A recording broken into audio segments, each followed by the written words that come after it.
Hi all. Heat and ടെമ്പറേച്ചറിലെ questions ആണ് നമ്മൾ ഇന്ന് അനലൈസ് ചെയ്യുന്നത്. ഒന്നാമത്തെ question, which refers the temperature. Temperature എന്ന് പറഞ്ഞാൽ എന്താ? ഓപ്ഷൻസ് വായിച്ചു നോക്കുമ്പോൾ നിങ്ങൾക്ക് അതിൽ ആൻസർ ഉണ്ട്, എന്നാലും പറയുകയാണ് എന്താണ് ടെമ്പറേച്ചർ. ടെമ്പറേച്ചർ എന്ന് പറഞ്ഞാൽ it is the degree of coldness or hotness of A body, അല്ലെങ്കിൽ നമുക്ക് പറയാം it tells the state of heat. അല്ലേ, താപമാണോ അല്ലെങ്കിൽ തണുപ്പാണോ എന്നൊക്കെ അറിയുന്ന ഒരു അവസ്ഥയുണ്ട്. ആ അവസ്ഥ ഡിനോട്ട് ചെയ്യുന്ന ഒരു മെഷറാണ് ടെമ്പറേച്ചർ എന്ന് പറഞ്ഞാൽ. അല്ലേ, അപ്പോൾ എന്താ, ഏത് ഓപ്ഷനാണ്? ബി ആണ്. അല്ലേ, it tells the state of heat. രണ്ടാമത്തെ ക്വസ്റ്റ്യൻ നോക്കുക. What is the SI unit of heat? ഹീറ്റിന്റെ SI യൂണിറ്റ് എന്താ? ജൂളാണ് കേട്ടോ, മാറിപ്പോവരുതേ. ജൂളാണ് SI യൂണിറ്റ് എന്ന് പറഞ്ഞാൽ. കലോറി പലർക്കും ഡൗട്ട് ഉണ്ടാവും. സെന്റിഗ്രേഡ് ഹീറ്റ് യൂണിറ്റ് ഉണ്ട്, ബ്രിട്ടീഷ് തെർമൽ യൂണിറ്റ് ഉണ്ട്. അതിൻ്റെയൊക്കെ ഡെഫിനീഷൻ നമ്മൾ ക്ലാസ്സിൽ പറഞ്ഞിട്ടുണ്ട്. ഓക്കെ, അപ്പോൾ എന്താ സെന്റിഗ്രേഡ് ഹീറ്റ് യൂണിറ്റ്? CHU എന്നാണ് അല്ലേ പറഞ്ഞിട്ടുള്ളത്. അതായത് 1 gram ഓഫ് സബ്സ്റ്റൻസ് വാട്ടറിൻ്റെ ഊഷ്മാവ് 1 ഡിഗ്രി സെൽഷ്യസിലേക്ക് ഉയർത്താൻ ആവശ്യമായ താപത്തിനാണ് നമ്മൾ കലോറി എന്ന് പറയുന്നത്. ഓക്കെ, ഇനി 1 പൗണ്ട് വെള്ളത്തിൻ്റെ ഊഷ്മാവ് 1 ഡിഗ്രി സെൽഷ്യസിലേക്ക് ഉയർത്താൻ ആവശ്യമായ താപമാണ് നമ്മൾ CHU പറയുന്നത്. ബ്രിട്ടീഷ് തെർമൽ യൂണിറ്റ് ആണെങ്കിലോ 1 പൗണ്ട് ത്രൂ 1 ഡിഗ്രി ഫാരൻഹീറ്റ്. ഞാൻ എളുപ്പം പറഞ്ഞു തന്നായിരുന്നു. 1 gram ത്രൂ 1 ഡിഗ്രി സെൽഷ്യസ് ആണ് calorie, 1 pound through 1 degree Celsius ആണ് CHU, 1 pound through 1 degree Fahrenheit ആണ് BTU. അങ്ങനെ ഓർത്ത് പഠിക്കുക. ജൂളാണ് SI യൂണിറ്റ്. ഓക്കെ, നമ്മളൊരു കലോറി 4.2 ജൂൾസ് എന്നുള്ള ഇതൊക്കെ പഠിച്ചിട്ടുണ്ട്. Okay, next question, which instrument is use to measure heat? Heat അളക്കുന്ന ഉപകരണം ഏതാണ് തന്നിരിക്കുന്നതിൽ? ഏതാ? കലോറിമീറ്റർ ആണ് കേട്ടോ. ഹീറ്റ് അളക്കുന്നത് കലോറിമീറ്റർ ആണ്. തെർമോമീറ്റർ, പൈറോമീറ്റർ എന്നൊക്കെ പറഞ്ഞാൽ ടെമ്പറേച്ചർ അളക്കുന്നതാണ്. ബാരോമീറ്റർ എന്ന് പറഞ്ഞാൽ അന്തരീക്ഷ മർദ്ദം അളക്കുന്നതാണ്.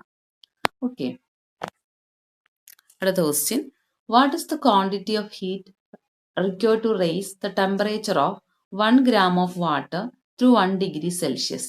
നമ്മൾ പറഞ്ഞില്ലേ, 1 gram വെള്ളത്തിന്റെ ഊഷ്മാവിനെ 1 ഡിഗ്രി സെൽഷ്യസിലേക്ക് ഉയർത്താൻ ആവശ്യമായ താപത്തിന് നമ്മൾ കലോറി എന്നാണ് പറയുക. അല്ലേ, കലോറി എന്നാണ് പറയുക. അടുത്തത്, what is the value for specific heat of water? വാട്ടറിന്റെ സ്പെസിഫിക് ഹീറ്റ് എന്താ? 1 ആണ്. അല്ലേ, 1 ആണ് നമ്മൾ എടുക്കുന്നത്. 1 എന്ന് വെച്ചാൽ എന്താ? 1 കലോറി ആണ്. ഓക്കെ, അടുത്തത്, which type of heat is the heat absorbed or given off by a substance without changing its physical state? Physical സ്റ്റേറ്റിന് മാറ്റമില്ലാതെ നമുക്ക് ഒരു വസ്തുവിൻ്റെ ഹീറ്റ് ചേഞ്ച് ചെയ്യുക, അവസ്ഥ ചേഞ്ച് ചെയ്യുക, ഹീറ്റ് ചേഞ്ച് ചെയ്യുകയാണ്, അല്ലെങ്കിൽ അബ്സോർബ് ചെയ്യുക, അല്ലെങ്കിൽ കൊടുക്കുക. ആ ഒരു ഫോം ഓഫ് ഹീറ്റിന്റെ പേരെന്താണ്? എന്താണത്? Sensible heat. ഓക്കെ, ഫിസിക്കൽ സ്റ്റേറ്റിന് മാറ്റമൊന്നുമില്ലാതെ ഒരു വസ്തു ഹീറ്റ് കൊടുക്കുകയോ വാങ്ങുകയോ ചെയ്യുകയാണെങ്കിൽ അത് നമ്മൾ സെൻസിബിൾ ഹീറ്റ് എന്നാണ് പറയുക. ഓക്കെ, അടുത്തതാണ്, what is the boiling point of water in Fahrenheit scale? Fahrenheit സ്കെയിലിൽ ബോയിലിംഗ് പോയിന്റ് എന്താ? 212 ഡിഗ്രി സെൽഷ്യസ് ആണ്. അപ്പം നമ്മുടെ ഫ്രീസിംഗ് പോയിന്റ് എത്രയാ? 32 ഡിഗ്രി ഫാരൻഹീറ്റ്. അടുത്തത്, what is the freezing point of water in Kelvin scale? Kelvin സ്കെയിലിലെ freezing point of water എത്രയാ? 273 degree Kelvin. അപ്പൊ ബോയിലിംഗ് പോയിന്റ് എത്രയാണ്? 373 ഡിഗ്രി കെൽവിൻ. ഓക്കെ, പഠിക്കുമ്പോൾ ഒപ്പം അങ്ങ് കമ്പയർ ചെയ്ത് പഠിച്ചു പോവാം. ഈ നോക്കൂ, convert 45 degree Celsius into Fahrenheit. 45 degree സെൽഷ്യസിനെ നമ്മൾ ഫാരൻഹീറ്റ് സ്കെയിലോട്ട് കൺവേർട്ട് ചെയ്ത് നമ്മൾ പ്രോബ്ലം ചെയ്ത് തന്നെ നോക്കണം. ചെയ്യാണ്ട് നമുക്ക് പ്രത്യേകിച്ച് കുറുക്കു വഴികളൊന്നുമില്ല. ഓക്കെ, അപ്പം അതിൻ്റെ ഇക്വേഷൻ എന്താ? അപ്പം നമുക്കൊന്ന് ചെയ്തു നോക്കാം. നമുക്ക് കുറച്ച് നമ്മളെ വീഡിയോ ലെങ്ത് പ്രശ്നമാണെങ്കിൽ ഞാനൊന്ന് ഇക്വേഷൻ ഒന്ന് കാണിച്ചു തരാം കേട്ടോ. എന്താണ് ഇക്വേഷൻ? ഒരു ഇക്വേഷൻ നമ്മൾ പഠിച്ചിട്ടുണ്ട് അല്ലേ? C/5 equal to F - 32/9. ഇപ്പോൾ ഇവിടെ സി എന്ന് പറയുന്നത് സെന്റിഗ്രേഡ് ആണ്, എഫ് എന്ന് പറയുന്നത് ഫാരൻഹീറ്റ് ആണ്. അപ്പം നമുക്ക് ക്വസ്റ്റ്യനിൽ എന്താ തന്നേക്കണേന്ന് നോക്കുക. ക്വസ്റ്റ്യനിൽ തന്നിരിക്കുന്ന വാല്യൂ അവിടെ സബ്സ്റ്റിറ്റ്യൂട്ട് ചെയ്യുക. സിയിലാണെങ്കിൽ സിയിൽ സബ്സ്റ്റിറ്റ്യൂട്ട് ചെയ്യുക, എഫിലാണെങ്കിൽ എഫിൽ സബ്സ്റ്റിറ്റ്യൂട്ട് ചെയ്യുക. ഓക്കെ, എന്തുവായിരുന്നു ക്വസ്റ്റ്യൻ? 45 ഡിഗ്രി ആണ് അല്ലേ? 45 ഡിഗ്രി. അപ്പോൾ സിയുടെ സ്ഥാനത്ത് 45 എന്ന് കൊടുക്കുക. എന്നിട്ട് 45/5 is equal to F minus 32/9 അല്ലേ? 45/5 എത്ര? 9 5 45 9 അല്ലേ? അപ്പോൾ അത് കട്ടിപ്പോയി നമുക്ക് 9 കിട്ടി. ഇനി 9 × 9 81 ആണ്. ഒരു മിനിറ്റ്.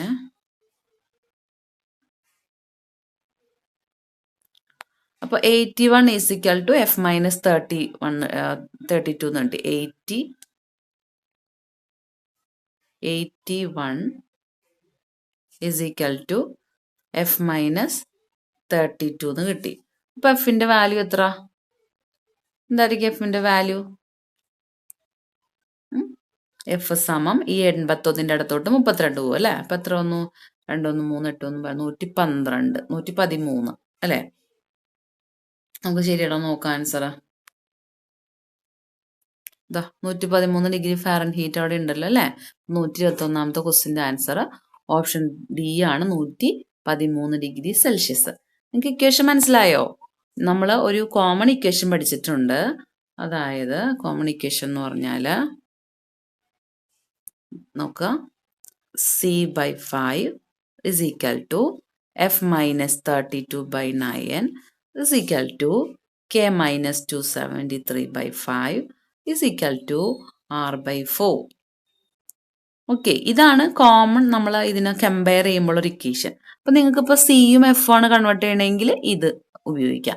നിങ്ങളോട് പറയുകയാണ് സിയും കെൽവിനും ആണെങ്കിൽ നിങ്ങൾ ഇത് ഉപയോഗിക്കുക. ഇത് ഉപയോഗിക്കുമ്പോൾ ഒരു കാര്യമുണ്ട്, നമുക്ക് ഡിനോമിനേറ്റർ 2 5 അപ്പോൾ സോ ഇത് മാത്രം എഴുതിയാൽ മതി. സി സമം കെ മൈനസ് 273 ഇതിങ്ങനെ യൂസ് ചെയ്താൽ മതി. നിങ്ങളോട് പറയുകയാണ് ഫാരൻഹീറ്റും കെൽവിനും ആണെങ്കിൽ നിങ്ങൾ എന്ത് ചെയ്യണം? ഇത് ഉപയോഗിക്കാം. ഇനിയിപ്പോൾ റീമർ ആണെങ്കിലോ ഇതിൽ ഏതെങ്കിലും നമുക്ക് ഉപയോഗിച്ചാൽ മതി അല്ലേ? ഇത് ഈ റീമർ സെൽഷ്യസ്, റീമർ എഫ് അങ്ങനെ. ഓക്കെ, അപ്പോൾ നിങ്ങൾക്ക് ഈ ഇക്വേഷൻ നിങ്ങൾ അങ്ങ് പഠിച്ചു വെച്ചാൽ നിങ്ങൾക്ക് ഒരു ബുദ്ധിമുട്ടും ഇല്ലാതെ നമുക്ക് ചെയ്യാൻ പറ്റും. ഓക്കെ, അടുത്തത് at what temperature will Fahrenheit and centigrade thermometers give the same reading?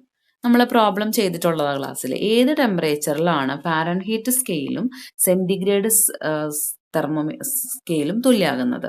-40 degree Celsius. Option C ആണ്. അതൊന്ന് ബൈ ഹാർട്ട് ചെയ്ത് വെക്കുക. -40 ഡിഗ്രി സെൽഷ്യസ്. ഈവൻ എനിക്ക് തോന്നുന്നത് ഇത് PSC ക്വസ്റ്റ്യൻ വരെ ചോദിച്ച് ഞാൻ കണ്ടിട്ടുണ്ട്, ചില ക്വസ്റ്റ്യൻസ് ഒക്കെ കാണുമ്പോൾ കണ്ടിട്ടുള്ളപ്പോൾ. ഓക്കെ, അപ്പോൾ അടുത്തത് convert -273 degree Celsius into kelvin scale.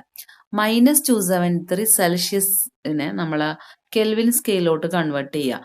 നമ്മളിപ്പോൾ ഞാനിത് പറഞ്ഞല്ലോ അല്ലേ, എങ്ങനെ കൺവേർട്ട് ചെയ്യുന്നത് പറഞ്ഞല്ലോ. സി സമം കെ മൈനസ് 273 എന്നുള്ള ഇക്വേഷനകത്ത് ഇതങ്ങ് സബ്സ്റ്റിറ്റ്യൂട്ട് ചെയ്ത് കൊടുത്ത് എന്ത് കിട്ടും? ജസ്റ്റ് എന്താണ് ആൻസർ? എന്തായാലും ചെയ്ത് നോക്കിയോ? ഓപ്ഷൻ എ ആണ്, 0 ഡിഗ്രി കെൽവിനാണ് ആൻസർ കേട്ടോ. ഞാൻ പറഞ്ഞു സി സമം കെ മൈനസ് 273 ആണ്. സിയുടെ സ്ഥാനത്ത് -273 കൊടുക്കുക. അപ്പോൾ കെ എന്ന് വെച്ചാൽ എന്തുവാ? 0 വരും. ഓക്കെ, ചെയ്ത് നോക്കുക. സംശയമുള്ളവരൊന്ന് ചെയ്ത് നോക്കുക കേട്ടോ. അടുത്തത് what is the value in degree centigrade for 20 degree Fahrenheit? അതായത് ഫാരൻഹീറ്റ് സ്കെയിലിനെ നമുക്ക് സെൽഷ്യസ് സ്കെയിലുമായിട്ട് കൺവേർട്ട് ചെയ്യാനാണ് പറഞ്ഞിരിക്കുന്നത്. അതും ഞാൻ ഈ പറഞ്ഞ ഇക്വേഷൻ ഉപയോഗിച്ച് നമ്മൾ കണ്ടുപിടിക്കണം. ഓക്കെ, ഒന്ന് ചെയ്ത് നോക്കിയിട്ട് അതൊന്ന് ആൻസർ, നമ്മളത് ചെയ്ത് നോക്കുമ്പോൾ നമുക്ക് അതിനകത്ത് ആൻസർ കിട്ടും കേട്ടോ. ചെയ്ത് നോക്കണേ. ഞാനിപ്പോൾ ആൻസർ പറയാം. -6.67 ഡിഗ്രി സെൽഷ്യസ് ആണ് നമ്മുടെ ആൻസർ ആയിട്ട് വരുന്നത്. അപ്പോൾ നിങ്ങൾ ചെയ്ത് നോക്കണം കേട്ടോ. ആ ഇക്വേഷൻ ഉപയോഗിച്ച് ചെയ്ത് നോക്കണം. അടുത്ത 125. What is the maximum temperature that can be measured by mercury thermometer? Mercury thermometer ഉപയോഗിച്ച് നമുക്ക് അളക്കാൻ പറ്റുന്ന മാക്സിമം ടെമ്പറേച്ചർ എത്രയാണെന്ന് ചോദിച്ചിരിക്കണം. എത്രയാണ്?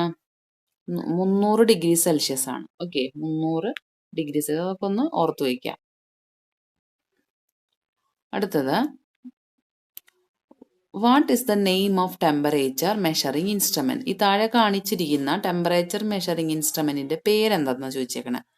ഇതൊരു ബൈമെറ്റാലിക് തെർമോമീറ്റർ ആണ് കേട്ടോ. ബൈമെറ്റാലിക് തെർമോമീറ്റർ നമ്മുടെ ടെക്സ്റ്റ് ബുക്കിൽ ഡീറ്റെയിൽ ആയിട്ട് കൊടുത്തിട്ടുണ്ട്. കൂടുതൽ റെഫറൻസിന് വേണ്ടി നിങ്ങൾക്ക് അത് വായിക്കാവുന്നതാണ്. നമ്മുടെ ക്ലാസ് റൂമിനകത്ത് കുറേയെല്ലാം പറഞ്ഞു പോയതാണ്, പക്ഷെ ഫിഗർ അങ്ങ് കാണിച്ചിട്ടുണ്ടായിരുന്നില്ല. അപ്പം നിങ്ങൾ ആ തെർമോമീറ്ററിന്റെ ഫിഗറൊക്കെ ഒന്ന് നോക്കുക. Okay, 126B. അടുത്തത് 127. Which instrument is used to measure temperature of red hot metals to 3000 degree Celsius? Okay, നമ്മൾ അതിന് റേഡിയേഷൻ പൈറോമീറ്റർ എന്ന് ആണ് പറയുക. സാധാരണ പൈറോമീറ്റേഴ്സ് ആണ് ഹയർ ടെമ്പറേച്ചർ മെഷർ ചെയ്യാൻ വേണ്ടി ഉപയോഗിക്കുന്നത്. ഇവിടെ 2 പൈറോമീറ്റർ കൊടുത്തിട്ടുണ്ട്. ഇത് 3000 ഡിഗ്രി സെൽഷ്യസ് ആണ് പറഞ്ഞിരിക്കുന്നത്. റേഡിയേഷൻ പൈറോമീറ്റർ ആണ് യൂസ് ചെയ്യുന്നത്. ഓക്കെ, അടുത്തത് which type of heat transmission takes place through physical contact? എന്താണ് ഫിസിക്കൽ കോണ്ടാക്റ്റിൽ? ഇപ്പോൾ നമ്മൾ വീട്ടിൽ ഉപയോഗിക്കുന്ന തേപ്പ് പെട്ടിയില്ല, അയൺ ബോക്സിൽ നമുക്ക് ചൂട് കിട്ടുന്നത്, അത് ഫിസിക്കൽ കോണ്ടാക്ട് വഴിയാണ് നമുക്ക് പറയാം. അതെങ്ങനെയാണ്? കണ്ടക്ഷൻ. അപ്പോൾ അതിൻ്റെ പേര് കണ്ടക്ഷൻ ആണ്. നമ്മൾ 3 ടൈപ്പ് ഓഫ് ഹീറ്റ് ട്രാൻസ്ഫർ പഠിച്ചിരിക്കുന്നത്: കണ്ടക്ഷൻ, കൺവെക്ഷൻ, റേഡിയേഷൻ. ഇതിൽ കണ്ടക്ഷൻ എന്ന് പറഞ്ഞാൽ ത്രൂ ഫിസിക്കൽ കോണ്ടാക്ട്, കൺവെക്ഷൻ എന്ന് പറഞ്ഞാൽ മോളിക്യൂൾസിന്റെ മൂവ്മെന്റ്, അപ്പോൾ വെള്ളം തിളയ്ക്കുന്ന കേസ്, റേഡിയേഷൻ എന്ന് പറഞ്ഞാൽ സണ്ണിൽ നിന്ന് നമുക്ക് ഹീറ്റ് കിട്ടുന്നത്. ഓക്കെ, അടുത്ത് നോക്കി 129. Which kind of heat transmission takes place by upward flow? ഞാനിപ്പോൾ പറഞ്ഞു വാട്ടർ ഫ്ലോ. ഓക്കെ, അത് കൺവെക്ഷൻ ആണ്. അടുത്തത് which one is the radiation method of heat transmission? Radiation method എന്താണെന്ന് താഴെ തന്നിരിക്കുന്നതെന്ന് കണ്ടുപിടിക്കാൻ പറഞ്ഞിരിക്കുന്നത്. റേഡിയേഷൻ മെത്തേഡ് എന്ന് ഞാൻ ഇപ്പോൾ പറഞ്ഞതാണ്. The heat from sun travels through the space. Option D ആണ് ആൻസർ. ഓക്കെ, അടുത്തത് what is called if the length of the solid expands when heated? നമ്മൾ ഒരു സോളിഡ് ഹീറ്റ് ചെയ്യുമ്പോൾ അതിൻ്റെ ലെങ്ത് എക്സ്പാൻഡ് ചെയ്യുന്നുണ്ടെങ്കിൽ നമ്മൾ അതിന് പറയുന്നതാണ് ലീനിയർ എക്സ്പാൻഷൻ. ഓക്കെ, നമ്മൾ പറഞ്ഞു അതിൻ്റെ ഏരിയ ആണ് എക്സ്പാൻഡ് ചെയ്യണമെങ്കിലോ നമ്മൾ അതിനെ സൂപ്പർഫിഷ്യൽ എക്സ്പാൻഷൻ എന്ന് പറയും. വോളിയം ആണെങ്കിലോ വോളിമെട്രിക് എക്സ്പാൻഷൻ എന്ന് പറയും, അല്ലെങ്കിൽ ക്യൂബിക്കൽ എക്സ്പാൻഷൻ എന്ന് പറയും. ഓക്കെ, അപ്പോൾ ഇപ്പോൾ നമ്മൾ ഇതിൽ ചോദിച്ചിരിക്കുന്നത് ലെങ്ത് ആണ് എക്സ്പാൻഡ് ചെയ്യുന്നതെന്നാണ്. ലെങ്ത് എക്സ്പാൻഡ് ചെയ്യുന്നത് അതിൻ്റെ പേരാണ് ലീനിയർ എക്സ്പാൻഷൻ. അടുത്ത question, what is the change in length per unit original length per degree rise of temperature is called? അതായത് change in length per unit length per degree rise of temperature, അതിൻ്റെ പേരാണ് coefficient of linear expansion. Okay, coefficient of linear expansion. അടുത്ത question നോക്കിയേ, what is the unit of coefficient of linear expansion? എന്തായിരിക്കും? ആ തൊട്ട് മുകളിലാം നമ്മുടെ definition നോക്കി അറിയാൻ പറ്റുമല്ലോ. എന്താണ് കോഎഫിഷ്യന്റ് ഓഫ് ലീനിയർ എക്സ്പാൻഷന്റെ യൂണിറ്റ് ആയിട്ട് വരുന്നത്? എന്തായിരിക്കും ആൻസർ? കിട്ടിയോ? നമ്പർ. നോക്കി, ഒരു നമ്പർ ആയിരിക്കും. Length per unit length, change in length per unit length എന്നാണ്. അപ്പം നമ്പർ ഉണ്ടാവും. പിന്നെ എന്താ? പെർ ഡിഗ്രി, അതായത് length, change in length per unit length എന്ന് പറഞ്ഞാൽ ലെങ്ത് ബൈ ലെങ്ത് യൂണിറ്റ് ഉണ്ടോ? ഇല്ല അല്ലേ. പെർ ഡിഗ്രി ഉണ്ടല്ലോ, ഡിഗ്രി സെൽഷ്യസ്. അപ്പോൾ ഇതിൻ്റെ ആൻസർ എന്ന് പറയുന്നത് ഓപ്ഷൻ എ ആണ്, നമ്പർ പെർ ഡിഗ്രി സെൽഷ്യസ് ആണ്. അടുത്തത്, what is the term used for 2 into linear expansion? 2 into linear expansion എന്ന് പറയുന്നത് എന്താണ്? അതായത് ഏരിയ ആയിട്ടുള്ള ഒരു കണക്ഷൻ ആണ് അവിടെ. അപ്പോൾ സൂപ്പർഫിഷ്യൽ എക്സ്പാൻഷൻ ആണ്, കോഎഫിഷ്യന്റ് ഓഫ് സൂപ്പർഫിഷ്യൽ എക്സ്പാൻഷൻ. നിങ്ങൾ ഒത്ര ഓർത്താൽ മതി. നമ്മൾ ഏരിയ കണ്ടുപിടിക്കുമ്പോൾ ലെങ്ത് ഇൻറ്റു ബ്രെഡ്ത്ത് അല്ലേ, 2 ഡയമെൻഷൻ അല്ലേ ഇവിടെ വരുന്നത്. സോ 2 ഇൻറ്റു അങ്ങനെ ഓർക്കുക കേട്ടോ. അടുത്തത്, what is the term call for 3 into linear expansion? അത് എന്തായിരിക്കും? 3 എന്ന് പറയുമ്പോൾ വോളിയാണല്ലോ, അപ്പോൾ coefficient of cubical expansion. Okay, ഇനി 136 ഒരു പ്രോബ്ലം ആണ്. എന്താണ്? What is the coefficient of linear expansion of a rod if it is found to be 100 meter long at 20 degree Celsius and 100.14 meter long at 100 degree Celsius? നമ്മുടെ ഒരു equation ഉണ്ട് അതിനകത്ത്. Coefficient of linear expansion കാണുന്ന equation alpha സമം എന്ന് പറഞ്ഞിട്ട് ഒരു equation പഠിച്ചിട്ടുണ്ട്. ആ ഇക്വേഷൻ ഉപയോഗിച്ച് ചെയ്യുന്നതാണ്. എന്താണ് ആ ഇക്വേഷൻ ഒന്ന് ഓർത്തു നോക്കിയേ. ഇപ്പോൾ കോഎഫിഷ്യന്റ് ഓഫ് ലീനിയർ എക്സ്പാൻഷന്റെ ഇക്വേഷൻ ആണ്, ഇതാ നോക്കണേ, ആൽഫ ആൽഫ സമം L2 minus L1 divide by L1 into T2 minus T1. ഈ ഇക്വേഷൻ ഉപയോഗിച്ച് നമുക്ക് പ്രോബ്ലം ചെയ്യാം. ആൽഫയാണ് coefficient of linear expansion. L2 എന്ന് പറയുന്നത് നമുക്ക് ചേഞ്ച് ചെയ്ത ലെങ്ത് ഉണ്ടല്ലോ അത്. L1 എന്ന് പറഞ്ഞാൽ initial length, then L1 initial length into T2 എന്ന് പറയുന്നത് final temperature minus initial temperature. നിങ്ങൾ ഈ ക്വസ്റ്റ്യൻ ഈ ഇക്വേഷൻ ഉപയോഗിച്ച് നിങ്ങൾ ചെയ്ത് നോക്കണം കേട്ടോ. ഇത് വലിയൊരു പ്രോസസ്സാണ്, ഒരുപാട് സമയം എടുക്കും. ചെയ്ത് നോക്കണം, ചെയ്ത് നോക്കിയിട്ട് മാത്രം ആൻസർ ഉറപ്പിക്കാവൂ. ഓക്കെ, അപ്പം നമുക്ക് ഇതിൻ്റെ ഓപ്ഷനും നോക്കാം. അതായത് കോഎഫിഷ്യന്റ് ഓഫ് ലീനിയർ എക്സ്പാൻഷൻ കണ്ടുപിടിക്കണം. അപ്പോൾ അതിൻ്റെ ആൻസർ 1.75 ഇൻറ്റു 10⁻⁻5 ആണ്. ഓക്കെ, ഒന്ന് ചെക്ക് ചെയ്യണേ, ഒന്ന് നോട്ട്ബുക്കിൽ എഴുതി ഒന്ന് ചെയ്ത് നോക്കണം. അടുത്തതാണ്, what is called for the amount of heat required to raise the temperature of unit mass of substance through 1 degree Celsius. എന്താണ് സ്പെസിഫിക് ഹീറ്റ് അല്ലേ, നമ്മൾ പഠിച്ചിട്ടുണ്ട്. ഒരു എമൗണ്ട് ഓഫ് സബ്സ്റ്റൻസ് എന്ന് പറയുമ്പോൾ ഞാൻ പറഞ്ഞിട്ടുണ്ട്. എമൗണ്ട് ഓഫ് വാട്ടർ എന്ന് ഓർക്കുമ്പോൾ നിങ്ങൾ യൂണിറ്റ്സ് ഓർക്കുക, സബ്സ്റ്റൻസ് എന്ന് പറയുമ്പോൾ എന്താ സ്പെസിഫിക് ഹീറ്റ് ഓർക്കുക. ഓക്കെ, അടുത്തത്, how much quantity of heat is required? M സമം 120 liters, T1 സമം 20, T2 85, S 4.2, Q കണ്ടുപിടിക്കണം. ക്വാണ്ടിറ്റി ഓഫ് ഹീറ്റ് ആണ് കണ്ടുപിടിക്കാൻ പറഞ്ഞിരിക്കുന്നത്. ക്വാണ്ടിറ്റി ഓഫ് ഹീറ്റിന്റെ ഇക്വേഷൻ Q സമം എന്താണ്? Q സമം M into S into T ആണ്. T എന്ന് പറഞ്ഞാൽ delta T, change in temperature ആണ്. നമുക്കതിന് T2 മൈനസ് T1 എന്ന് എഴുതാം. ഓക്കെ, അപ്പോൾ M into S into T2 minus T1 substitute ചെയ്തിട്ട് നമുക്ക് പ്രോബ്ലം ചെയ്യാം. ഓക്കെ, അപ്പോൾ അതും നിങ്ങൾ ചെയ്ത് നോക്കണം. ഓപ്ഷനിലപ്പോൾ നമ്മുടെ ആൻസർ നോക്കുകയാണെങ്കിൽ ഇതിൻ്റെ ആൻസർ വരുന്നത് 32,760 അങ്ങനെ കിട്ടണേന്ന് ഞാൻ പറഞ്ഞു. Q സമം M into S into T2 minus T1 എന്നുള്ള ഇക്വേഷനിൽ തന്നിരിക്കുന്ന വാല്യൂസ് അങ്ങ് കൊടുത്ത് സബ്സ്റ്റിറ്റ്യൂട്ട് ചെയ്ത് നോക്കാം. Okay, next question, calculate the amount of heat required to raise the temperature of 85.5 gram of sand from 20 degree Celsius to 35 degree Celsius. Same question ആണ്. S എന്ന് തന്നിരിക്കുന്നത് സ്പെസിഫിക് ഹീറ്റ് ആണ്. എസ് എന്ന് പറഞ്ഞാൽ അത് ഓർക്കുക, 0.1 തന്നിരിക്കുന്നത്. ഞാൻ ഈ പറഞ്ഞ ഇക്വേഷൻ ഉണ്ടല്ലോ അത് തന്നെ യൂസ് ചെയ്തിട്ട് ചെയ്യുക. ഇതിന്റെ ആൻസർ ഓപ്ഷൻ എ ആയിട്ടാണ് കാണിക്കുന്നത്. നിങ്ങളൊന്ന് ചെയ്ത് നോക്കണം കേട്ടോ. 128.25 ജൂളാണ് കിട്ടിയത്. നിങ്ങളും കൂടി ഒന്ന് ചെക്ക് ചെയ്തോളൂ. ഓക്കെ, അടുത്ത ക്വസ്റ്റ്യൻ ഈ സെയിം ക്വസ്റ്റ്യൻ തന്നെയാണ്. അപ്പോൾ സെയിം മെത്തേഡാണ് ചെയ്യേണ്ടത്. ഇനി വരുന്ന ക്വസ്റ്റ്യനുകളെല്ലാം സെയിം മെത്തേഡാണ്. What is the specific heat? ഇവിടെ സ്പെസിഫിക് ഹീറ്റ് ആണ് കണ്ടുപിടിക്കേണ്ടത്. ഓക്കെ, നമുക്ക് എത്ര ഹീറ്റ് ഉണ്ട്? 510 കലോറി എന്ന് പറഞ്ഞിട്ടുണ്ട്. മാസ് തന്നിട്ടുണ്ട്, ടെമ്പറേച്ചർ തന്നിട്ടുണ്ട്. സ്പെസിഫിക് ഹീറ്റ് കണ്ടുപിടിക്കണം. അപ്പോൾ Q സമം M ഇൻറ്റു S ഇൻറ്റു ടിയിലെ സ്പെസിഫിക് ഹീറ്റ് അങ്ങനെ കണ്ടുപിടിക്കും. S സമം Q by M into T2 minus T1 അല്ലേ? ആ ഇക്വേഷൻ ഉപയോഗിച്ചിട്ട് അത് കണ്ടുപിടിക്കാം. അപ്പോൾ 140യുടെ ആൻസർ ഓപ്ഷൻ എ ആണ്. നിങ്ങൾ നോക്കണം, ചെക്ക് ചെയ്ത് നോക്കണേ. 141ാമത്തെ, how much quantity of heat is required to raise the temperature of 300? ഇതും ഈ സെയിം മെത്തേഡിലാണ് ചെയ്യേണ്ടത്. അതിൻ്റെ ഓപ്ഷൻ ബി ആണ് ആൻസർ ആയിട്ട് വരുന്നത്, 1.38 കിലോ കലോറി. ഓക്കെ, അതൊന്ന് KCI എന്ന് വെച്ചാൽ കിലോ കലോറി കേട്ടോ. അപ്പോൾ അതും ചെക്ക് ചെയ്യണം. ഈ ഇക്വേഷൻ മറക്കരുത്. എന്താ ഇക്വേഷൻ ഞാൻ പറഞ്ഞത് ഓർമ്മയുണ്ടോ? ഇക്വേഷൻ എന്താണ്?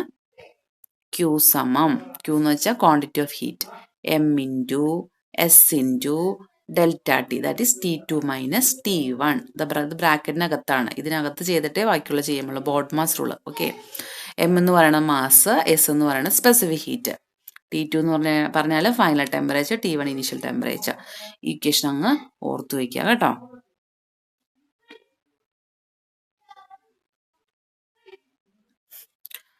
ഇനി അടുത്ത പ്രോബ്ലം എന്തുവാണ്? 142 അല്ലേ? 142, how much heat is absorb by an ഇൻകോർ?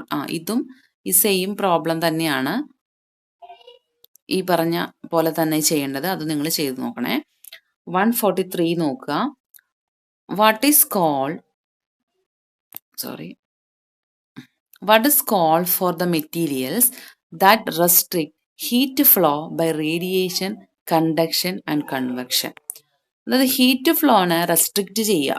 അങ്ങനത്തെ മെറ്റീരിയലിന്റെ പേരെന്താ? ഇൻസുലേറ്റേഴ്സ്. നമ്മൾ ഈ ബേസിക് ഇലക്ട്രിസിറ്റിയിലൊക്കെ പഠിക്കുന്നതാണ് അല്ലേ? മെറ്റീരിയൽ സയൻസിൽ പഠിച്ചു. 3 ചാപ്റ്ററിൽ നമ്മൾ ഇതെല്ലാം പഠിച്ചതാണ്. ഓക്കെ, അപ്പോൾ ഹീറ്റ് ഫ്ലോവിനെ റെസ്ട്രിക്റ്റ് ചെയ്യുന്ന ഒരു മെറ്റീരിയൽ, അതിന്റെ പേരാണ് ഇൻസുലേറ്റേഴ്സ്. ഇനി അലോ ചെയ്യുന്ന മെറ്റീരിയൽ എന്തായിരിക്കും? കണ്ടക്ടർ ആയിരിക്കും അല്ലേ? ഓക്കെ, അടുത്തത് 144. Which one is heat insulator? Heat insulator ഏതായിരിക്കും ആ തന്നിരിക്കുന്നത്? തെർമോകോൾ ആണ് കേട്ടോ, തെർമോകോൾ. അടുത്തത് which one has the highest thermal conductivity? തന്നിരിക്കുന്നവയിൽ ഹയർ തെർമൽ കണ്ടക്ടിവിറ്റി ഏതിനാന്നാ ചോദിച്ചിരിക്കണേ? എന്തിനായിരിക്കും? Solid ice, melting ice, water, steam. എന്തിനായിരിക്കും? Solid ice. നമുക്ക് ആലോചിച്ച് നോക്കിയാൽ അറിഞ്ഞൂടെ? ഓക്കെ, സിമ്പിൾ ക്വസ്റ്റ്യൻ, ഒന്നും തിങ്ക് ചെയ്താൽ കിട്ടുന്ന ക്വസ്റ്റ്യൻ ആണ്. പ്രത്യേകിച്ച് സയൻസ് ഒന്നും അപ്ലൈ ചെയ്യേണ്ട കാര്യമില്ല. അടുത്തത് which one of the following is not the property of heat insulating material? Heat insulating മെറ്റീരിയലിന്റെ പ്രോപ്പർട്ടി അല്ലാത്തത് ഏത് എന്നാ ചോദിച്ചിരിക്കണേ? ഏതായിരിക്കും? Low conductivity, resistance to fire, less moisture absorption, ductility. എന്തുവാ? ഡക്റ്റിലിറ്റി അല്ലെ? ഒരു ഹീറ്റ് കണ്ടക്ടറിന് ആവശ്യമുണ്ടോ ഡക്റ്റിലിറ്റി? ഇല്ല. ഓക്കെ, അടുത്തതാണ് which insulating material is most widely used in refrigerator? റെഫ്രിജറേറ്ററിൽ ഉപയോഗിക്കുന്ന ഒരു മെറ്റീരിയൽ എന്താണെന്നാണ്? ഇത് ആൻസർ പോളിയൂറത്തേൻ ആണ് കേട്ടോ. ഓപ്ഷൻ ബി ആണ് ആൻസർ. അടുത്തത്, ഇതൊക്കെ ഒന്ന് നമ്മൾ മനസ്സിലാക്കി അങ്ങ് വെക്കുക. നമുക്ക് ഇതൊക്കെ ഓർത്തിരിക്കാൻ കുറച്ച് ബുദ്ധിമുട്ടുള്ള കാര്യങ്ങളാണ്. അപ്പോൾ അങ്ങനെയുള്ളതൊക്കെ ഒന്ന് വായിച്ച് ഒന്ന് മനസ്സിലാക്കിയൊക്കെ വെക്കുക. ഓക്കെ, അടുത്തത് which one is A pure heat insulator? ഒരു ഹീറ്റ് ഇൻസുലേറ്ററിന് ഉദാഹരണം, അല്ലെങ്കിൽ എന്താ പറയാ, ഹീറ്റ് ഇൻസുലേറ്റർ ഉദാഹരണം അല്ല, അധികം ആ ഒരു ഇൻസുലേറ്റീവ് പ്രോപ്പർട്ടി കാണിക്കാത്തത് എന്നാണ് ചോദിച്ചേക്കുന്നത്. 148. അപ്പോൾ ഗ്ലാസ് ആണ്. ഓക്കെ, ഗ്ലാസ് ആണ് കേട്ടോ. അത് ഗ്ലാസ് അത്രയും ഒരു ഇൻസുലേറ്റർ അല്ല എന്നാണ് പറയുന്നത്. ഓക്കെ, അടുത്തത് 149. What is known for the temperature at which many solid melt into liquid? എന്താണ് സോളിഡ് മെൽറ്റ് ചെയ്ത് ലിക്വിഡ് ആവുന്ന ആ ഒരു ടെമ്പറേച്ചർ അല്ലേ? അതിന്റെ പേര് എന്തുവാണ്? ആ പോയിന്റിന്റെ പേര്, അല്ലെങ്കിൽ ആ ടെമ്പറേച്ചർ, പർട്ടിക്കുലർ ടെമ്പറേച്ചറിന്റെ പേര് നമ്മൾ പറയുന്നത് എന്തുവാ? മെൽറ്റിംഗ് പോയിന്റ് അല്ലേ? സിമ്പിൾ ആണ് അല്ലേ? ഒരു ഖരം ദ്രാവകമായി മാറുന്ന ടെമ്പറേച്ചർ ആണ് നമ്മൾ പഠിച്ചിട്ടുണ്ട്, മെൽറ്റിംഗ് പോയിന്റ്. അടുത്തത്, അപ്പോൾ നമുക്ക് ബോയിലിംഗ് പോയിന്റ് എന്താന്ന് പറയാലോ? എന്താ ബോയിലിംഗ് പോയിന്റ്? ഒരു ദ്രാവകം തിളച്ച് വാതകമായി മാറുന്ന, ഗ്യാസായി മാറുന്നതാണ് ബോയിലിംഗ് പോയിന്റ് എന്ന് പറയുന്നത് അല്ലേ? ഓക്കെ, അപ്പോൾ ഓപ്ഷൻ ഏതായിരുന്നു? ബി ആയിരുന്നു ആൻസർ. അടുത്തത് what is the melting point of aluminium? അലുമിനിയത്തിന്റെ മെൽറ്റിംഗ് പോയിന്റ് എത്രയാണെന്ന് ചോദിച്ചിരുന്നത്? അലുമിനിയത്തിന്റെ മെൽറ്റിംഗ് പോയിന്റ് 660 ഡിഗ്രി സെൽഷ്യസ് ആണ് കേട്ടോ, 660 ഡിഗ്രി സെൽഷ്യസ്. അടുത്തത് അലുമിനിയത്തിന്റെ ബോയിലിംഗ് പോയിന്റ്, 151ാമത്തെ ക്വസ്റ്റ്യൻ. അലുമിനിയത്തിന്റെ ബോയിലിംഗ് പോയിന്റ് ആണ് 2519 ഡിഗ്രി സെൽഷ്യസ് ആണ് അലുമിനിയത്തിന്റെ ബോയിലിംഗ് പോയിന്റ് എന്ന് പറയുന്നത്. ഓക്കെ, അടുത്ത ക്വസ്റ്റ്യൻ നോക്കിയേ. What is the boiling point of water? വെള്ളത്തിന്റെ ബോയിലിംഗ് പോയിന്റ് എത്രയാ? കുഞ്ഞു മക്കൾക്ക് പോലും അറിയേണ്ടതാണ്. എന്താ? 100 ഡിഗ്രി സെൽഷ്യസ്. അപ്പോൾ ഫ്രീസിംഗ് പോയിന്റ് എത്രയായിരിക്കും? 0 ഡിഗ്രി സെൽഷ്യസ്. ഓക്കെ, ഇനി what is the melting point of mercury? മെർക്കുറിയുടെ മെൽറ്റിംഗ് പോയിന്റ് എത്രയാണ്? -38.72 ഡിഗ്രി സെൽഷ്യസ് ആണ് കേട്ടോ. അടുത്തത് what's the boiling point of mercury? മെർക്കുറിയുടെ ബോയിലിംഗ് പോയിന്റ് അതും നമ്മൾ മനസ്സിലാക്കി വയ്ക്കുക. 357 ഡിഗ്രി സെൽഷ്യസ് ആണ്. Okay, 357 degree Celsius. അടുത്തത് what is the ratio of force thrust per unit area? ഇത് പ്രഷറിലൊരു ഇതാണ്. അപ്പോൾ എന്താ? ഫോഴ്സ് പെർ യൂണിറ്റ് ഏരിയയിൽ ത്രസ്റ്റ് പെർ യൂണിറ്റ് ഏരിയ എന്ന് പറയുന്നത് പ്രഷറാണ്. ഓക്കെ, പ്രഷറാണ്. അത് എനിക്ക് തോന്നുന്നു ചില ക്ലാസ്സുകൾക്കൊന്നും അതില്ല, ചാപ്റ്റർ ഇല്ല, എന്നാലും മനസ്സിലാക്കി വെച്ചേക്കാം. പ്രഷറാണ്. ഓക്കെ, അടുത്തത് what is the equivalent pascal value for 1 bar? 1 ബാറിന്റെ pascal, 1 bar is equal to എന്ന് പറഞ്ഞാൽ എത്ര പാസ്കൽ ആണ് എന്ന് ചോദിച്ചിരിക്കണേ? എത്ര പാസ്കൽ ആണെന്ന് വെച്ചാൽ 105 പാസ്കൽ ആണ് കേട്ടോ, 105 പാസ്കൽ. ഓക്കെ, അടുത്തത് what is the SI unit of pressure? പ്രഷറിന്റെ SI യൂണിറ്റ് എന്താണ്? പ്രഷറിന്റെ SI യൂണിറ്റ് പാസ്കൽ ആണ്. ഓക്കെ, മനസ്സിലാക്കണേ. പ്രഷറിന്റെ SI യൂണിറ്റ് ആണ് പാസ്കൽ. ഓക്കെ, അപ്പോൾ നമുക്ക് ഇത്രയാണ് ഹീറ്റ് ആൻഡ് ടെമ്പറേച്ചറിന്റെ ക്വസ്റ്റ്യൻസ് എന്ന് പറയുന്നത്. ഞാൻ കുറച്ചൊക്കെ എക്സ്ട്രാ പറഞ്ഞു തന്നിട്ടൊന്ന് വിചാരിക്കുന്നു. എന്തായാലും ഇതൊന്ന് ആൻസർ ചെയ്ത് നോക്കുക എല്ലാവരും. നോട്ട്ബുക്കിൽ എഴുതുക കേട്ടോ. Okay, thank you.